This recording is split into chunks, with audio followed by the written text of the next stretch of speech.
Rameshwar tutorial में आप लोगों का स्वागत है। Good morning to all of you. अब देखिए, मैंने आपको इससे पहले वाली वीडियो में आपको प्रैक्टिस सेट हिंदी के करवाए थे।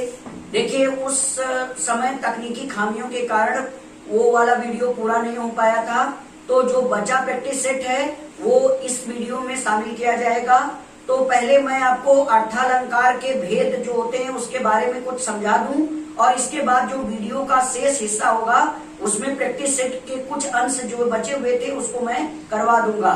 अब एक चीज देखिए, अर्थालंकार, चूंकि शब्दालंकार आप पूरी तरह पढ़ चुके हैं, शब्दालंकार के जितने भेद थे वो भी आप पढ़ चुके हैं। अब आपको अर्थालंकार के बारे में जानना है। मैंने आपको अर्थालंकार की परिभाषा बताई थी पहले वाले अलंकार की वीडियो में, अर्थालंकार का एग्जाम्पल भी बताया था। अब चलिए, अर्थालंकार के कितने भेद होते हैं, ये परीक्षा की दृष्टि से अत्यंत महत्वपूर्ण होता है, क्योंकि इससे मैक्सिमम क्वेश्चन अर्थालंकार से आते हैं। अब देखिए, अर्थालंकार के भेद तो ढेर सारे होते हैं, लेकिन जो भेद परीक्षाओं की दृष्टि से अत्यंत जरूरी होते हैं वो सारे भेद मैं आपको बताने की कोशिश करूंगा। चलिए देख लेते हैं अर्थालंकार के भेद। अब देखिए, अर्थालंकार के निम्नलिखित भेद होते हैं।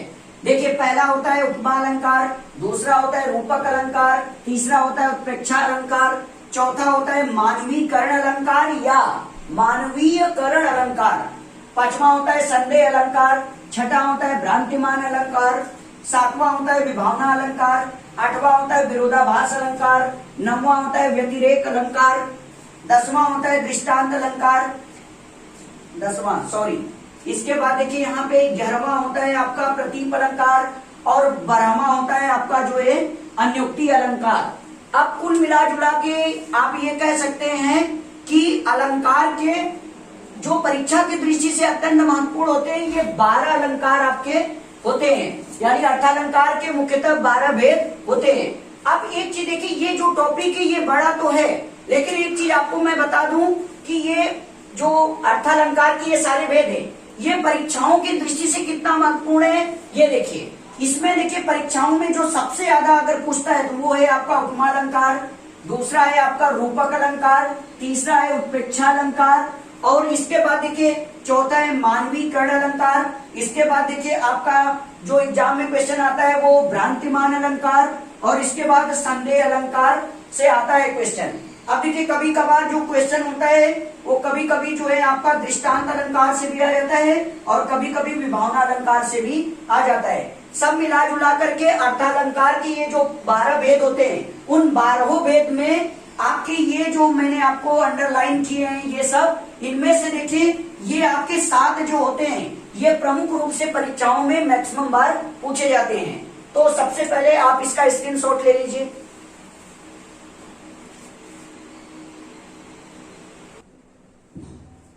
चलिए, आपको मैंने अभी बताया कि अर्थालंकार के कितने भेद होते हैं। तो उसमें पहला भेद होता है उपमा अलंकार, जिसको अंग्रेजी में सिमिली कहा जाता है। अब देखिए, उपमा अलंकार को सिमिली कहते हैं। अब देखिए, उपमा का अर्थ ही होता है कंपैरिजन, यानी तुलना करना। अब देखिए, तुलना जो होती है आमतौर पे किसी एक व्यक्ति या वस्तु से दूसरे व्यक्ति या वस्तु से तुलना होती है।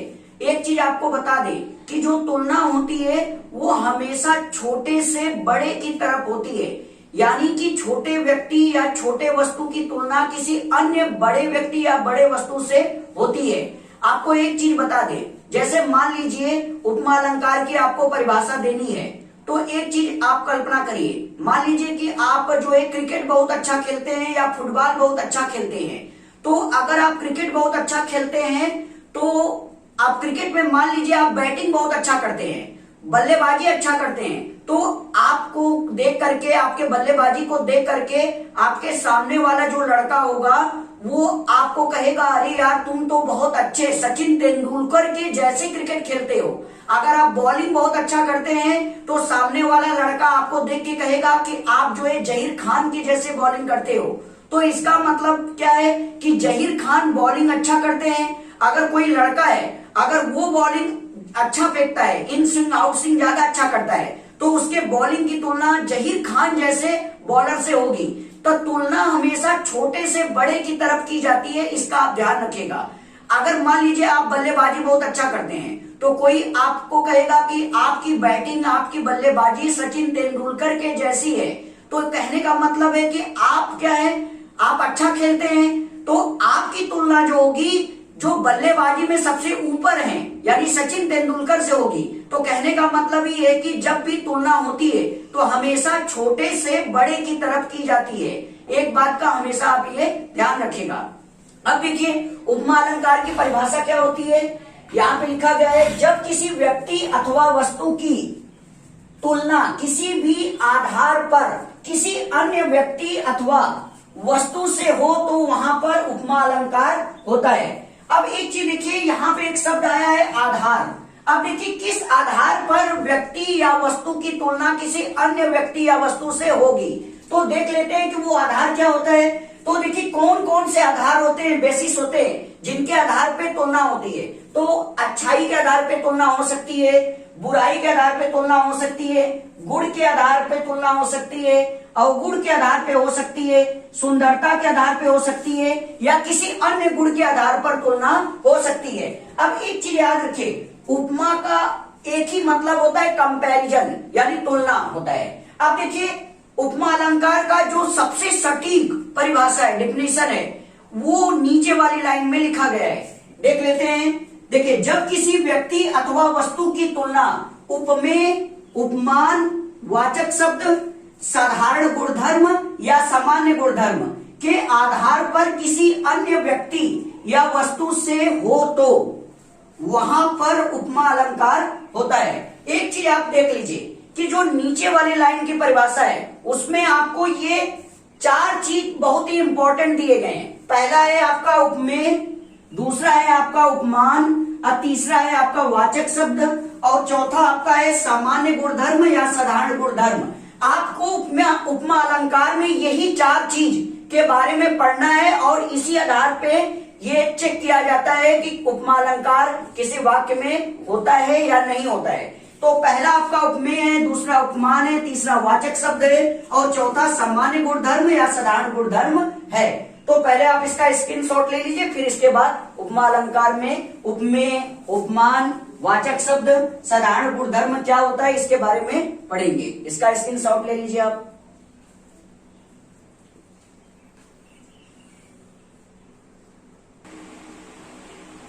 चलिए उपमा अलंकार के आगे का देख लेते हैं। अब देखिए मैंने आपको उपमा अलंकार की परिभाषा बताई थी कि जब किसी व्यक्ति या वस्तु की तुलना किसी अन्य व्यक्ति या वस्तु से उपमेय, उपमान, वाचक शब्द, साधारण गुणधर्म के आधार पर की जाती है तो वहां उपमा अलंकार होता है। यानी उपमा अलंकार के चार शब्द उसमें उपमा अलंकार में शामिल होता है, उसको हमें अच्छे से पढ़ना है। पहला होता है उपमेय, दूसरा होता है उपमान, तीसरा होता है वाचक शब्द और चौथा होता है साधारण गुणधर्म। अब देखिए बारी बारी से मैंने उपमेय, उपमान, वाचक शब्द और साधारण गुणधर्म की परिभाषा लिखी है, इसको आइए समझते हैं। देखिए उपमेय किसे कहते हैं, जिस व्यक्ति अथवा वस्तु की तुलना की जाती है उसे हम उपमेय कहते हैं।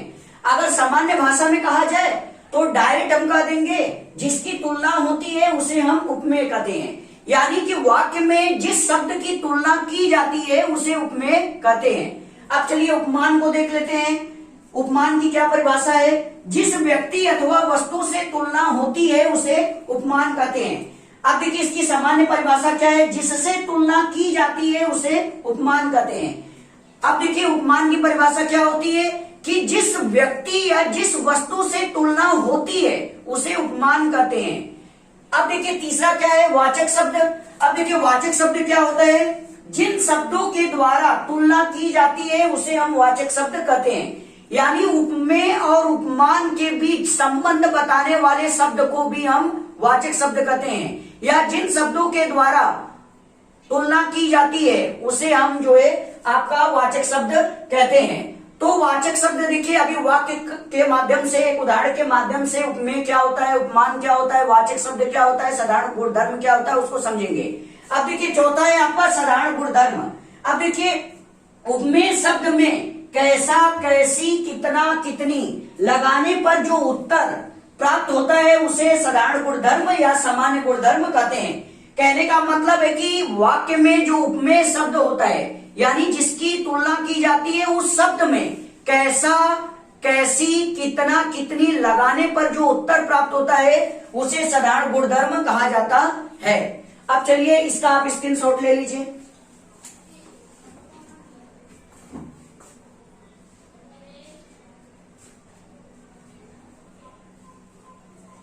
चलिए अब कुछ सामान्य एग्जाम्पलों के द्वारा उपमा अलंकार को समझ लेते हैं। इसके बाद परीक्षा में जो पूछे गए इंपॉर्टेंट क्वेश्चन होंगे, उदाहरण होंगे, उसके माध्यम से हम उपमा अलंकार को समझेंगे।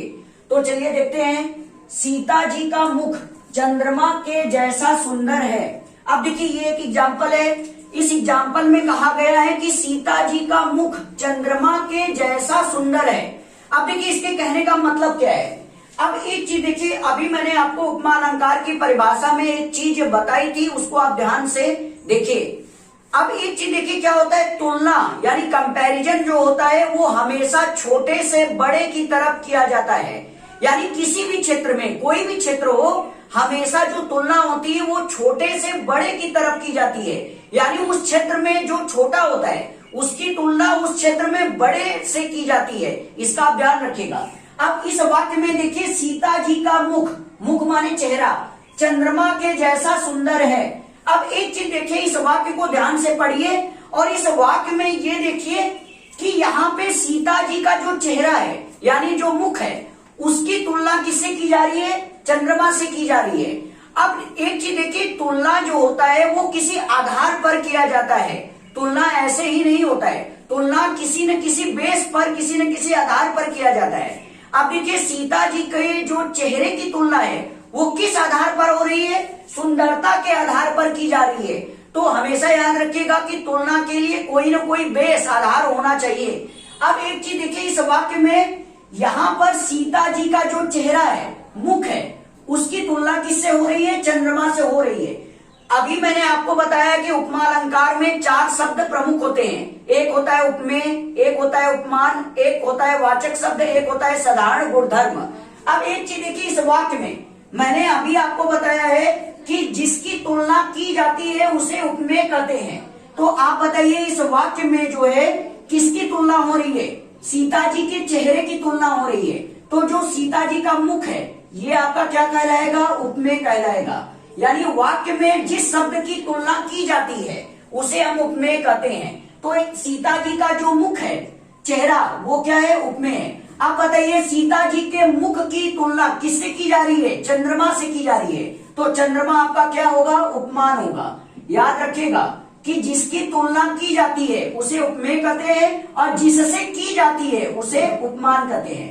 अब एक चीज देखिए, हमें उपमेय और उपमान इस वाक्य में पता चल गया, लेकिन अब हमें वाचक शब्द खोजना है और इसके बाद सामान्य गुणधर्म खोजना है। अब एक चीज देखिए यहाँ पे ध्यान से कि जो है वाचक शब्द किसे कहते हैं। मैंने आपको बताया कि जिन शब्दों के द्वारा तुलना की जाती है उसे वाचक शब्द कहते हैं, या उपमेय और उपमान को जोड़ने वाला शब्द वाचक शब्द कहलाता है। तो आप बताइए यहाँ पे जो ये शब्द है के जैसा, तो एक चीज देखिए, यहाँ उपमेय जो है वो उपमान से जुड़ जाएगा। सीता जी का जो मुख है वो कितना सुंदर है, चंद्रमा के जैसा है। तो यहाँ पे एक चीज ध्यान देने वाली बात है कि ये जो के जैसा शब्द है ये क्या है, तुलना बताने वाला शब्द है कि कितना सुंदर है, के जैसा सुंदर है। तो इसका मतलब यहाँ पे ये जो के जैसा शब्द है ये क्या है, वाचक शब्द है। तो हमेशा याद रखिएगा तुलना बताने वाले शब्दों को हम क्या कहते हैं, वाचक शब्द कहते हैं। तो यहाँ पे जो है किसके जैसा, चंद्रमा के जैसा। तो आप याद रखिएगा, एक चीज और भी आप समझ सकते हैं कि ये जो वाचक शब्द होता है ये हमेशा और हमेशा ज्यादातर केस में उपमान से ही जुड़ा रहता है, यानी उपमान के बगल में ही आता है। अब एक चीज देखिए, यहाँ चंद्रमा उपमान है, इसके बगल में जो शब्द के जैसा आया है ये क्या है, वाचक शब्द है। ये प्रायः देखा जाता है कि उपमान के बगल में ही आपका वाचक शब्द पाया जाता है। अब एक चीज देखिए, इस वाक्य में उपमेय हमें पता चल गया, उपमान पता चल गया, वाचक शब्द पता चल गया। अब हमें सामान्य गुणधर्म, साधारण गुणधर्म खोजना है। अब मैंने देखिए साधारण गुणधर्म की आपको परिभाषा बताई कि उपमेय में कैसा, कैसी, कितना, कितनी शब्द जोड़ने पर जो उत्तर मिलता है उसे हम साधारण गुणधर्म कहते हैं। तो यहाँ पे देखिए उपमेय कौन है? मुख है। तो मुख में जो है आप कौन सा शब्द जोड़ दीजिए? कैसा, कैसी, कितना, कितनी। अब देखिए एक चीज याद रखिएगा, जब किसी की विशेषता बतानी हो तो वहां पे कितना शब्द जोड़ा जाता है, ये आप ध्यान रखिएगा। जब भी किसी की विशेषता बतानी हो तो वहां पे हमेशा कितना शब्द जोड़ा जाता है।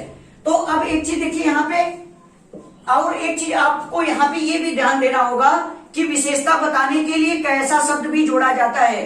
तो आप कैसा और कैसी दोनों में से कोई भी शब्द जोड़ेंगे, जो अच्छा लगता है उसे वहां पर जोड़ते हैं। तो आप यहाँ पे कैसा शब्द जोड़िए, तो आपको जवाब क्या मिलेगा? कैसा मुख। तो आपको जवाब मिलेगा सुंदर मुख। तो ये सुंदर क्या हो जाएगा? आपका सामान्य गुणधर्म हो जाएगा। ये आपका क्या हो जाएगा? सामान्य गुणधर्म हो जाएगा। तो एक चीज आप याद रखिएगा, सीधे सीधे हमेशा याद रखिएगा कि सामान्य गुणधर्म किसे कहते हैं। हमेशा उपमेय में कैसा, कैसी, कितना, कितनी शब्द लगाने पर जो उत्तर मिलता है उसे सामान्य गुणधर्म या साधारण गुणधर्म कहते हैं। तो आपने इस वाक्य में देखा सीता जी का मुख चंद्रमा के जैसा सुंदर है। तो इस पूरे वाक्य में आप आरंभ से लेकर अंत तक देखिए, जिसकी तुलना की जाती है उसे उपमेय कहते हैं। तो यहाँ पर किसकी तुलना की जा रही है? मुख की तुलना की जा रही है, तो मुख उपमेय होगा।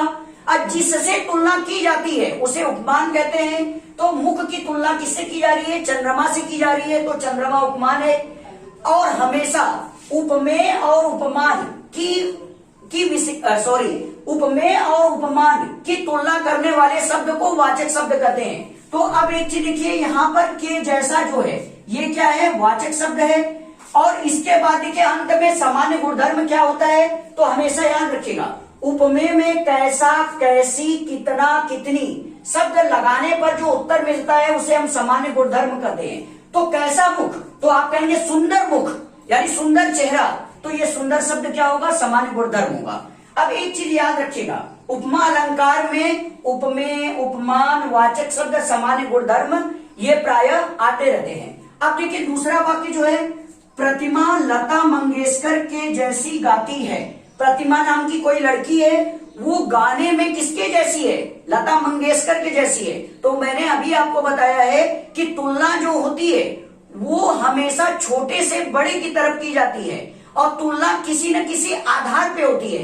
जैसा कि पहले वाक्य में आपने देखा कि मुख की तुलना चंद्रमा से हुई, किस आधार पर हुई? सुंदरता के आधार पर हुई।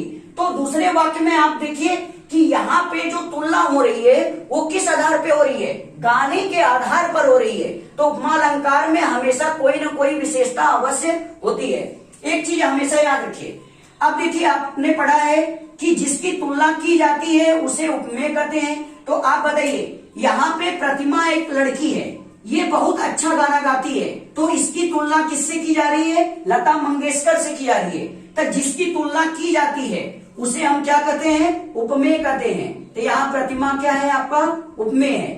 अब देखिए प्रतिमा के गाने की तुलना किससे की जा रही है? लता मंगेशकर से की जा रही है। तो लता मंगेशकर क्या है? उपमान है।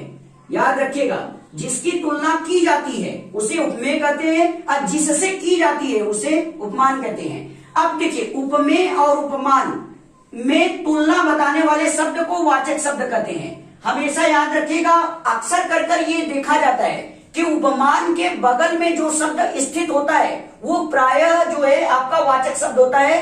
ये मैं आपको नोट में लिखवा दूंगा, हमेशा आप याद रखिएगा, और आप इसको नोट में करके लिख ही लीजिए कि उपमान के आगे प्रायः जो शब्द लगे होते हैं वो वाचक शब्द कहलाता है। इस वाक्य में भी आप देखिए उपमान के आगे कौन सा शब्द है? वाचक शब्द है। यहाँ भी देखिए लता मंगेशकर उपमान है, इसके आगे कौन सा शब्द है? जो शब्द पड़ेगा उपमान के आगे वो क्या होगा? वाचक शब्द होगा।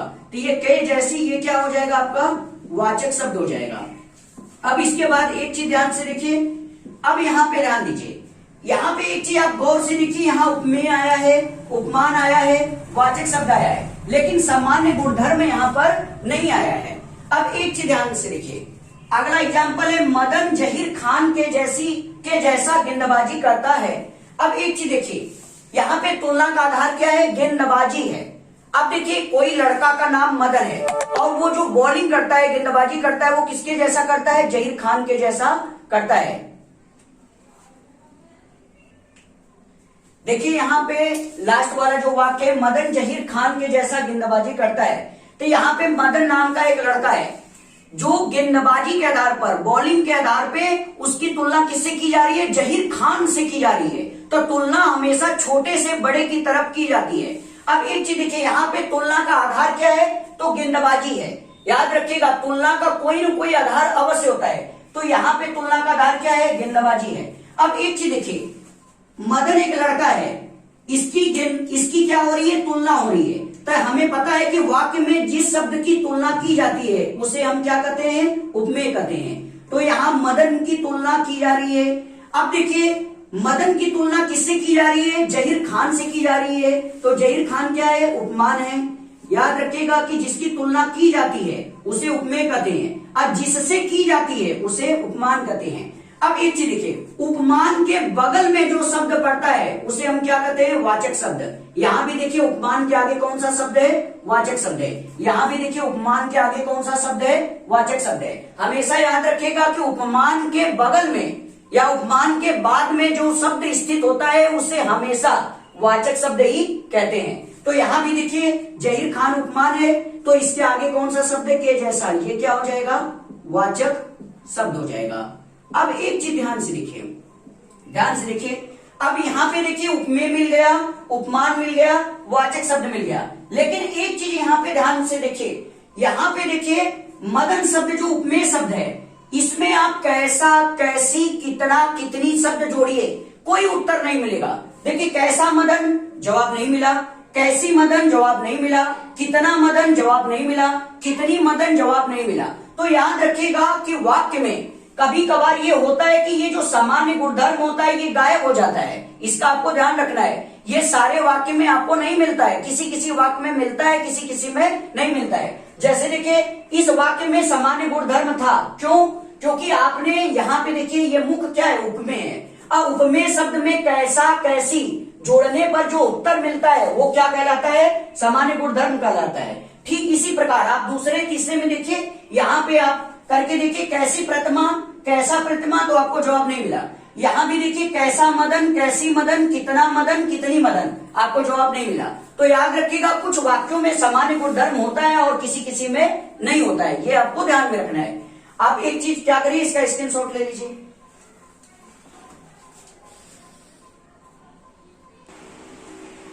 चलिए, अभी मैंने आपको एक सामान्य एग्जाम्पल के द्वारा उपमा अलंकार में उपमेय, उपमान, वाचक शब्द, सामान्य गुणधर्म क्या होता है ये आपको बताया।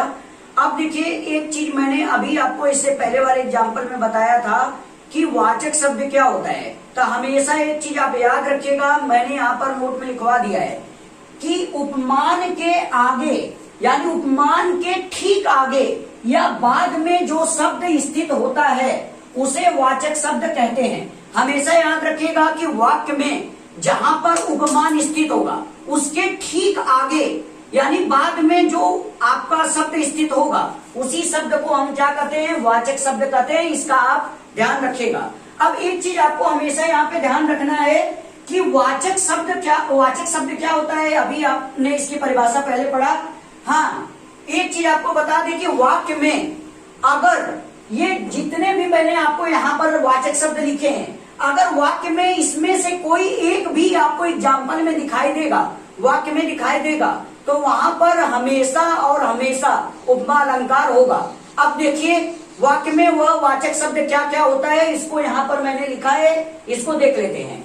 अब देखिए, अगर वाक्य में सा, से, सी, सम, तुल्य, सदृश, जीमी, इमी, लव, जो, के समान, के जैसा, के जैसी, सरिस, अगर ये सारे वाचक शब्द आते हैं वाक्य में, तो इसके आने पर हमेशा कौन सा अलंकार होगा? उपमा अलंकार होगा। आप इसका भली भांति ध्यान रखिएगा। अगर वाक्य में यहां से लेकर के ये पूरे वाचक शब्द जो यहां तक दिए हैं, अगर यहां तक इसमें से कोई भी वाचक शब्द अगर आ जाएगा वाक्य में, तो हमेशा याद रखिएगा कि उस वाक्य में 100% उपमा अलंकार होगा। ये आप समझ सकते हैं, ये एक ट्रिक भी है।